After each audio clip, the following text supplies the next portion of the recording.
Hello and welcome to the United Community Channel. This is your match preview for Manchester United versus Fulham in the Premier League. And we've got some big breaking news only coming out in the last 20 minutes or so that we'll get into.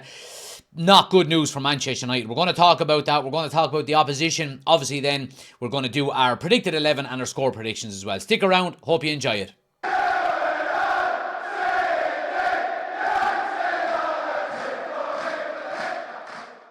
So we're going to start with the breaking news, guys. It's only out in the last 20 minutes. So Rasmus Hojlund has been injured for Manchester United and he will miss the next 2 to 3 weeks. He will not be available. And it's absolutely devastating news, it has to be said, from a United standpoint. Look, we know how well he's been playing in the last few weeks. 7 goals in 6 games in the Premier League. He's been our go-to guy in terms of getting goals. And goals win football matches, and we've been winning football matches from the turn of the year because of Rasmus Hojlund more than anything else. Obviously, we've got, the likes of Kobbie Mainoo coming around and stuff like that as well, but Rasmus Hojlund being out for 2 to 3 weeks is a huge disappointment for Manchester United, it has to be said.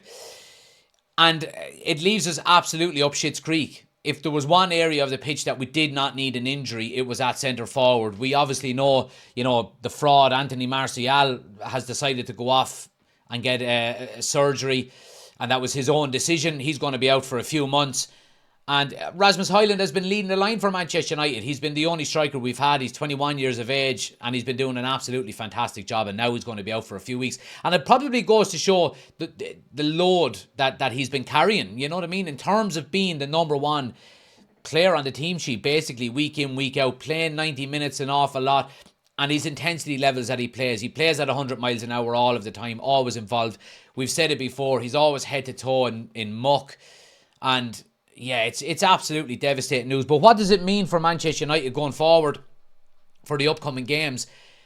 It looks like it's going to be Marcus Rashford, and we'll get into our predicted 11 because it obviously changes everything. But it looks like Marcus Rashford will probably go back to that centre forward role, and we know over the last few years it's not his preferred position. He doesn't tend to do relatively well there when he plays there.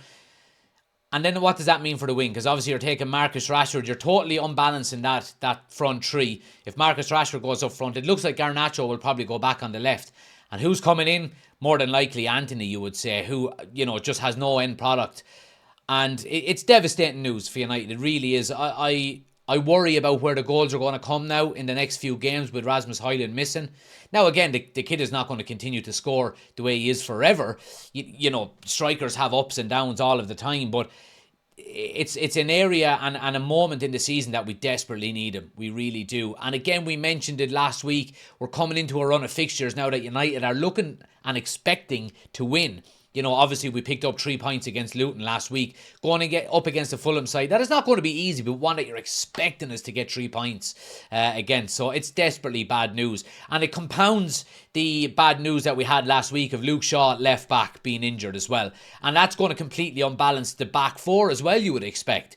There's been talks about, obviously, Delot going over there playing left full, or do you keep Lindelof there and leave Delot at right back because he's playing so well in that position the last few weeks? Again, a big decision needs to be made there by Erik ten Hag. I think it'll probably be Delot going over to left full. So we're getting injuries to key areas of the field that we just can't afford to be getting at this stage of the season. We thought we were over the worst of it, at the turn of the year when, we've been decimated with injuries this season, it has to be said. And we were getting, obviously, Martinez back, Luke Shaw was coming back.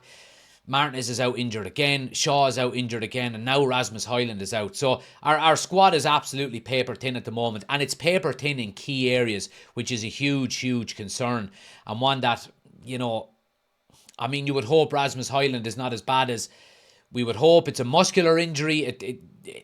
Again, I suppose the one positive that would come out of it is it's not a reoccurrence of the back injury that he had, by all accounts. So it seems to be a new injury.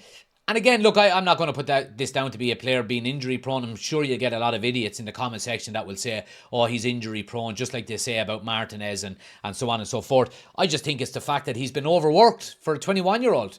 And we had no other choice, really, than to play him the amount of times we played him. And it's really disappointing. But let me know what you think in the comment section below. Now, next up, we're going to talk here about the importance of 3 points in this game. Obviously, Manchester United have done really, really well since the turn of the year to actually close the gap on the top 4, top 5, whatever it may be. And the main challengers for the Champions League spots this season for Manchester United are going to be Aston Villa and Tottenham Hotspur. Now, look, they've hit some inconsistent form since the turn of the year as well, and United have really kicked on and picked up. Obviously, we're unbeaten since the start of 2024. And it's a big opportunity to close that gap even further. Now, Aston Villa play at home to Nottingham Forest this weekend. And Nottingham Forest are not doing too bad. You would expect Villa to pick up 3 points there. And I think Tottenham Hotspur, Spurs, are actually not playing this weekend, which is strange. I don't know why. Looking at their fixtures here, they're not playing again until the 2nd of March. Which is strange. I'm not really sure what the reason is. Maybe is it FA Cup coming up? I'm not 100% sure what it may be. I don't even know if they're still in that, to be honest. But it's a good opportunity here for United to close that gap on Spurs. We're 3 points behind them at the moment. And, you know, if Man United can pick up 3 points against Fulham tomorrow, then it will go a long way. Obviously, we will close the gap on them in terms of points. They've got a superior goal difference to us. Obviously, we're sitting on +1. They're sitting on +14. So, obviously, we would not go into the top 5 if we win tomorrow. But it does put that little bit of pressure on Spurs to actually go out and win their next games. And the closer you can, you know, bridge that gap, you know, the more pressure you can put on your opposition teams, then the better for Manchester United. Again, it's like we said, it's desperately disappointing that we're going to be missing key players in key areas, but it's time to stand up now and be counted for. You know, other areas of the field, other players that are playing. Marcus Rashford, if Anthony is to come in on that right hand side, you know, our defence really needs to be rock solid. If it's going to be Lindelof to come in at right full, Delors moving over to left full, whatever the case may be, we really, really need to show a bit of character over the next few weeks, because the next few weeks are going to be vitally important. Obviously, the Manchester derby is a bit of an anomaly. Now, you do want to go out and win that game, of course you do, like any Manchester derby, but you have to be realistic as well and say Manchester United are probably would be lucky to get a draw out of it, given, you know, how good City are at the moment as well. So the next few games, picking up 3 points is vitally important. Closing that gap on the Champions League spots, you know, for Manchester United. Champions League is the number one priority this season. Again, if we can get our players back as quickly as possible, obviously Luke Shaw is going to miss the remainder of the season. Get Rasmus Hojlund back as quick as possible. Lisandro Martinez is going to be out for a couple of months as well. We need to be as resolute as possible. Just dig in, play as a team, don't give too much away, and get as many 3 points as you can on the board. Now, let's talk about Fulham. And look, we know Manchester United over the past couple of seasons under Erik ten Hag have had some really, really good battles with Fulham in cup competitions and as well in the league, and they're never really an easy team for Manchester United. But we go into this game against Fulham and they've only picked up 1 win in their last 8 games in all competitions, so they're not on any hot streak, you would have to say. But again, they're a team that you can't be taken for granted. There are very few teams in the Premier League that you can go out and take for granted, and that's why the league is so good and so strong. Anyone can beat anybody within the league, and United really need to be on their game. And I say this week in, week out, when we're talking about opposition, we tend to focus a little bit on Manchester United. The inconsistencies United have shown before Christmas, we want to make sure that they stay before Christmas and don't creep back into our game, because the teams like Fulham, you know, like we played Luton last week, you know, obviously gave us a really good game. Probably should have won the game by more, but Fulham could have very easily nicked it as well.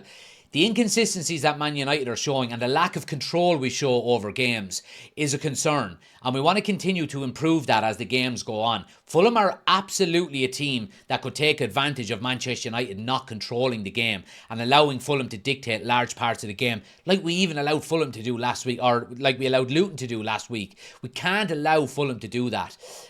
Again, home advantage is going to be a big positive for Man United. It really is. But again, you know, we look at even the cup game. Was it last year that Mitrovic got sent off? United came on and won, you know, late in the game. Fulham are not an easy team, and they're going to give United a real go in Old Trafford tomorrow. I just have a feeling they will.